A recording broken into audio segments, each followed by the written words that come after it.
আমি মালিক আমি সবার রব্বানা সারা সৃষ্টি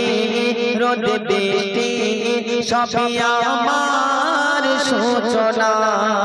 আমি খালিক আমি মালিক আমি সবার রব্বানা সারা সৃষ্টি রোদ বৃষ্টি সবই আমার সূচনা লতা পাতা শোনে কথা করে আমার বন্দনা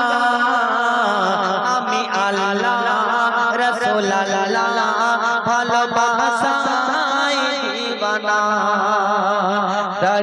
দৌড়ে তারে ঘাস নোরে আদরে যতন করে দৌড়ে তারে ঘাস নোরে আদরে যতন করে রেখে মাদে নাম তারে রেখেছি